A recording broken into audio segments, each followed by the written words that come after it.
Andi bohong. Aku hanya memikirkan satu peraturan penting. Kenapa kau lakukan hari ini kalau kau bisa melakukannya besok? Hahaha. Few moments later.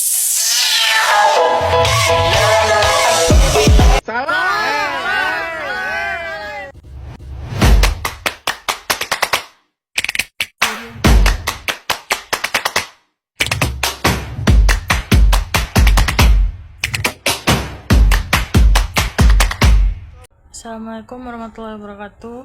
Perkenalkan, nama saya Medenda Baja Andera. Saya dari Universitas Terbuka dari Prodi PGSD dengan NIM 860266458. Dengan video ini saya ingin menjawab pertanyaan atau soal dari Bapak Hendra Haryanto, SPDMM, dalam mata kuliah perkembangan peserta didik. Baik, di sini saya akan membacakan soal pertama, analisis kebutuhan peserta didik bobot 30. Pak Budi mengajar di kelas 6 SD. Ia memiliki seorang siswa bernama Andi. Akhir-akhir ini perilaku Andi berubah drastis.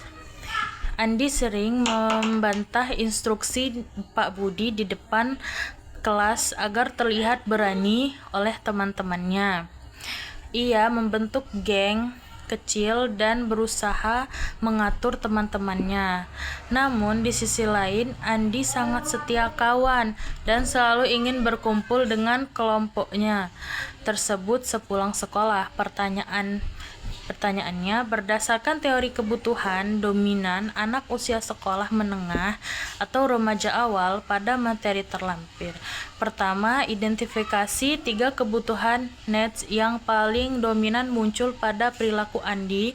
Jelaskan alasan Anda mengaitkan perilaku Andi dengan kebutuhan tersebut. Yang kedua, sebagai guru, bagaimana cara Anda memfasilitasi kebutuhan autonomy needs dan needs for the dominance Andi ke arah yang positif agar tidak mengganggu kelas. Baik, di sini saya akan menjawab soal 1. Analisis kebutuhan peserta didik.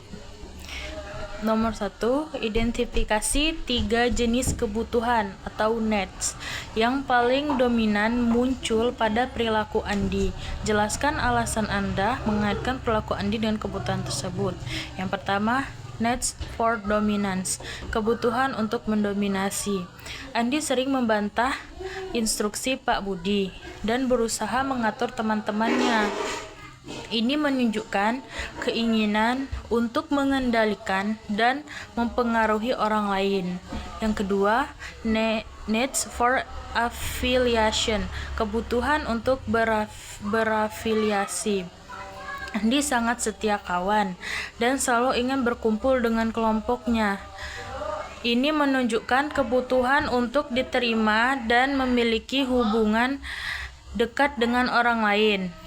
Yang ketiga, need for autonomy, kebutuhan untuk otonomi.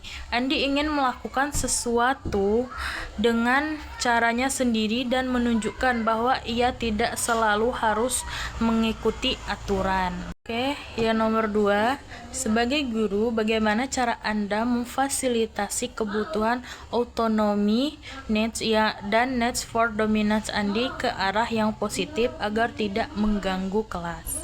Yang pertama, memberikan Andi kesempatan untuk memimpin suatu proyek atau kegiatan kelas yang memungkinkan untuk menggunakan kemampuan dominasinya secara positif.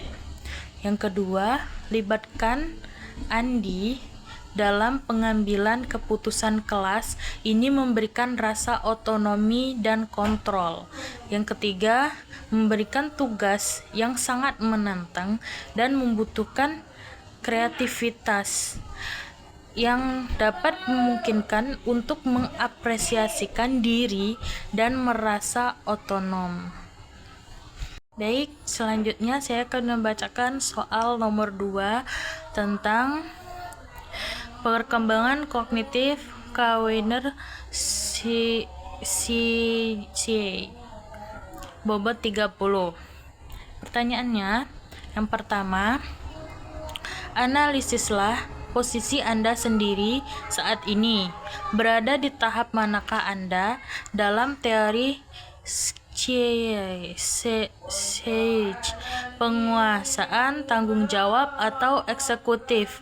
Berikan bukti konkret dari aktivitas keseharian Anda, kuliah, kerja, organisasi yang mendukung argumen tersebut. Yang kedua, mengapa metode pengajaran untuk siswa SD tahap pemerolehan tidak bisa diterapkan begitu saja kepada seorang dewasa? Tahap penguasaan atau tanggung jawab. Jelaskan perbedaannya berdasarkan tujuan penggunaan pengetahuan mereka. Saya akan menjawab soal nomor 2 bagian pertama tentang menganalisis posisi saya sendiri saat ini.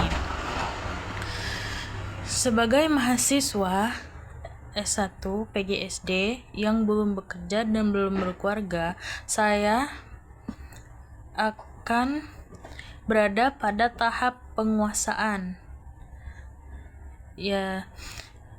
Bukti konkret dari aktivitas keseharian seperti kuliah. Saya fokus untuk menguasai materi perkuliahan dan mengembangkan keterampilan yang relevan dengan profesi guru. Saya belajar dengan giat dan berusaha untuk mendapatkan nilai yang baik. Pada tahap penguasaan, fokus utama adalah menguasai keterampilan dan pengetahuan yang relevan dengan tujuan karir dan pengembangan diri. Baik, jawaban pertanyaan nomor 2.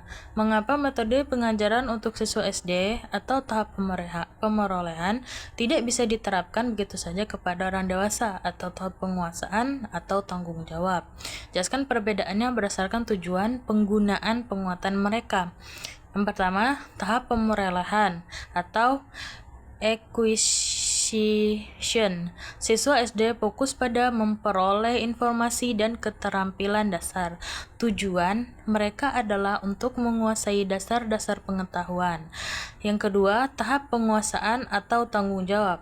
Orang dewasa menggunakan pengetahuan untuk mencapai tujuan praktis dalam kehidupan mereka, seperti memecahkan masalah di tempat kerja atau mengelola keluarga. Oleh karena itu, metode pengajaran untuk orang dewasa harus lebih relevan, praktis, dan berorientasi pada pemecahan masalah.